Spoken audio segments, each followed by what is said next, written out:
Agora, falando agora sobre sua vida mesmo, você é nascida em Caçapava. Sou taiada. Caçapava. Os seus pais também são de lá? Meu pai é de lá, minha mãe acho que também é de lá, se não me engano. Porque ela morou muito tempo em São José, mas eu acho que ela nasceu em Caçapava. Nossa, que boa pergunta. Que feio, né? Mas você vem para Jacareí vai fazer 10 anos agora, né? Eu vim com 15 anos. Olha, vai fazer 10 anos. Vai fazer Nossa, 10 anos, gente, passou muito rápido. Como é que foi? Como é que você lembra da sua infância? Porque tanto o seu pai como a sua mãe, eles trabalham com música, né? Sim, meu pai é violinista, ele é erudito, minha mãe é pianista, erudito também. E a música, assim, sempre foi muito presente dentro de casa. Então, eu tenho videotapes, não sei nem o nome daquele, Fita cassete. Fita cassete. Eu tenho gravado áudios de, por exemplo, meu pai tocando, estudando no fundo, e áudio de criança, sabe? Não sei se sua mãe, não sei se você sabe que era assim.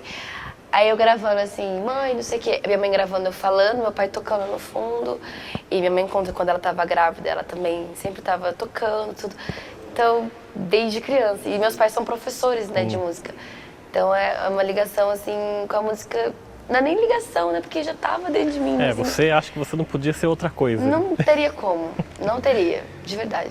E você começa a se interessar por música mesmo ainda criança, junto com o seu pai, com sua mãe? Sim, eu acompanhava as aulas da minha mãe. Minha mãe dava aula de órgão na época. E ela dava aula para pessoas que queriam tocar, às vezes, na igreja, tudo. E também para pessoas especiais. E aí eu ficava na sala, que era na sala de casa. Aí eu ficava acompanhando, eu ficava sentadinha, assim. E eu, desde criança, assim, eu sou muito observadora.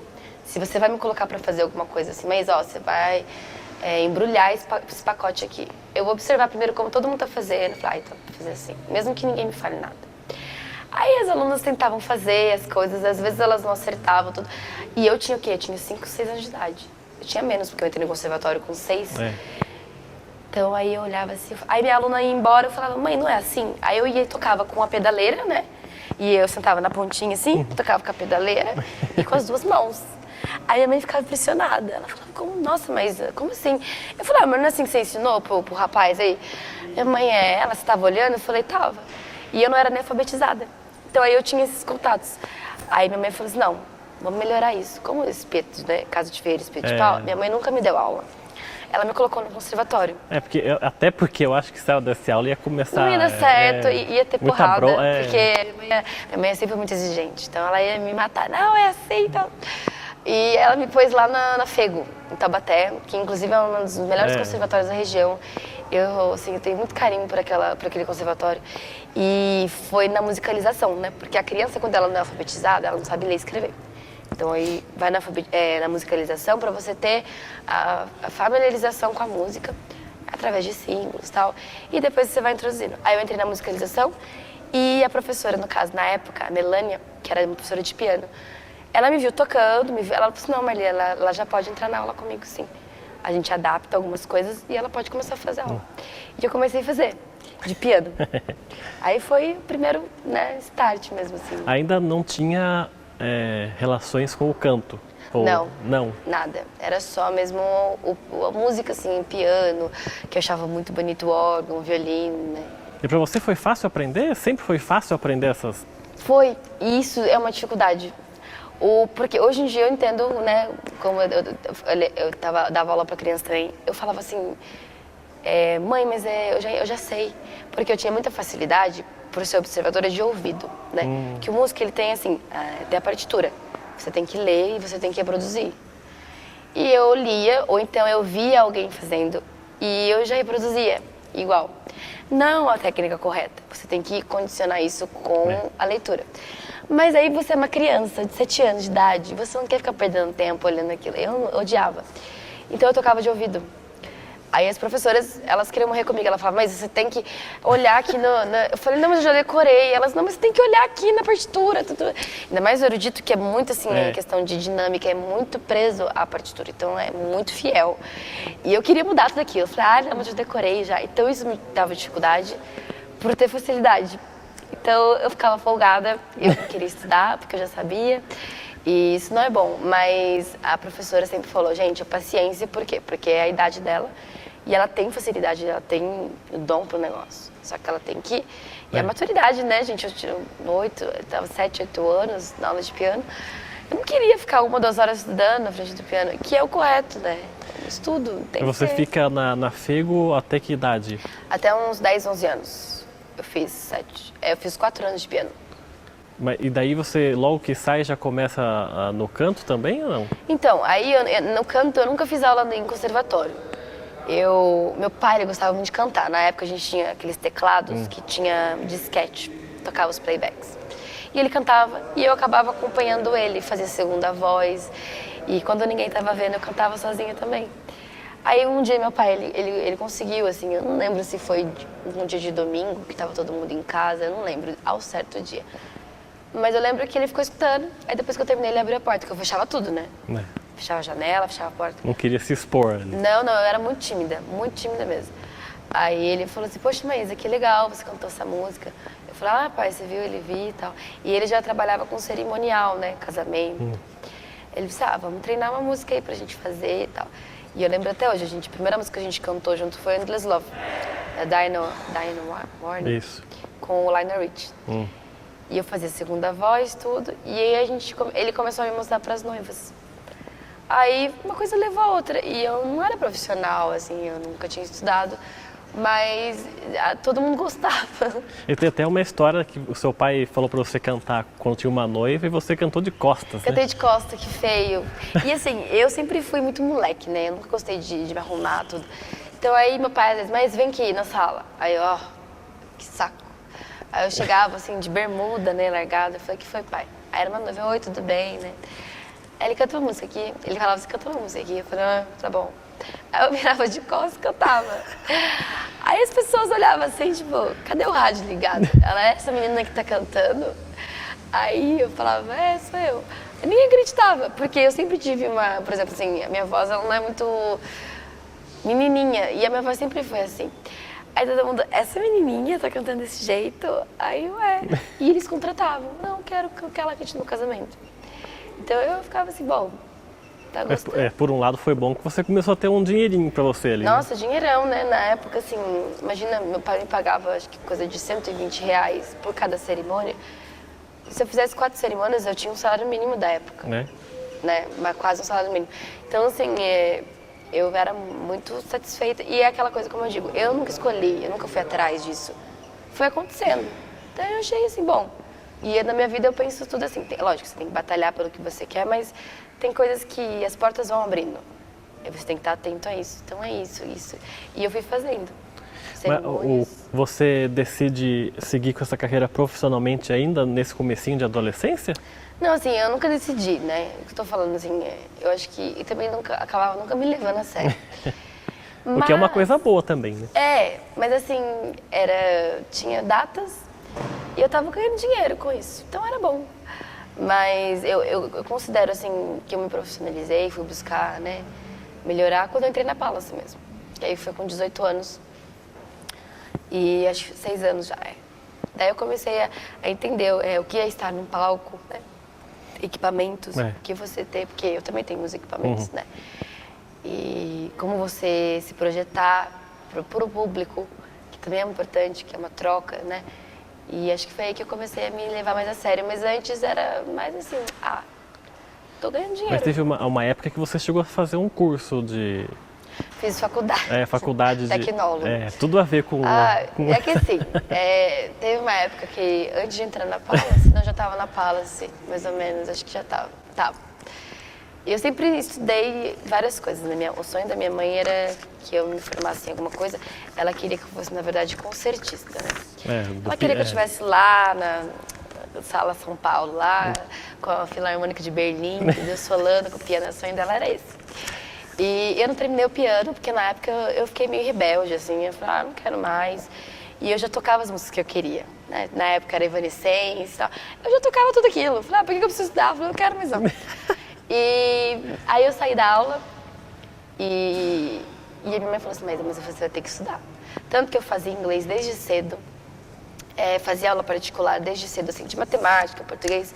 Minha mãe sempre foi muito preocupada, porque ela teve que parar de... Né, ela, assim, terminou os estudos, mas ela queria ter feito faculdade, ela queria ter feito mestrado. Minha mãe, conhecimento, né? Graças a Deus, em casa sempre foi muito assim, vá ao conhecimento, né? Então, ela sempre me estimulou a isso. Aí, quando chegou, a gente mudou pra cá, eu fiz técnico na escola agrícola, escola técnica, eu fiz administração. E depois ela falou assim, olha, mas você vai seguir na música, eu não sei, mas alguma coisa você vai fazer, além. Porque, infelizmente, no país que a gente vive, o músico, ele sofre para você ter um fluxo de salário e tudo mais. Ela falou assim, então a gente não sabe o dia de amanhã, não sei se eu vou estar aqui para sempre.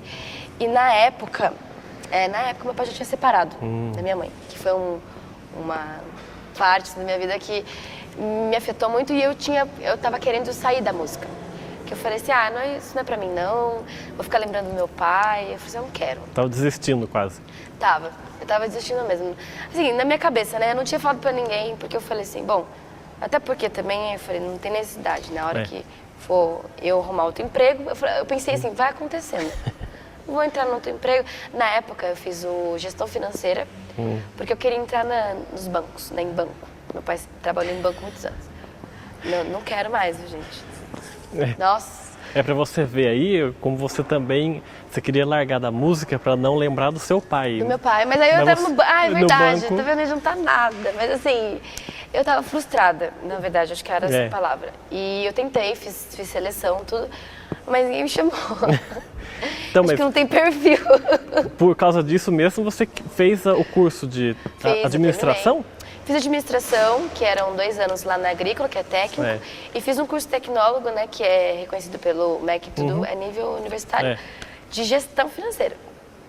E eu sempre gostei de matemática, eu fui muito boa de matemática. E a música é matemática, né, então ajudava muito. Eu falava assim, bom, então às vezes é isso. Eu lembro que na faculdade eu tinha dificuldade em questões assim de horário, porque eu já trabalhava na música. Todo mundo, vamos reunir para fazer trabalho no sábado. Eu falei, gente, sábado não dá. Na sexta, eu falei, sexta não dá. Aí todo mundo, sabe? Nossa, eu tive vários problemas em relação a isso. Ninguém me queria pôr no grupo, porque, mas não vai fazer nada. Que ela nunca pode fazer nada. Você já estava na banda Palace nessa época ou não? Eu estava entrando no comecinho. Já estava no comecinho. Mas era bem assim, o fluxo de data era menor, né? Porque eu era mais como quando ia os eventos maiores. Mas eu consegui, finalizei o curso, tudo.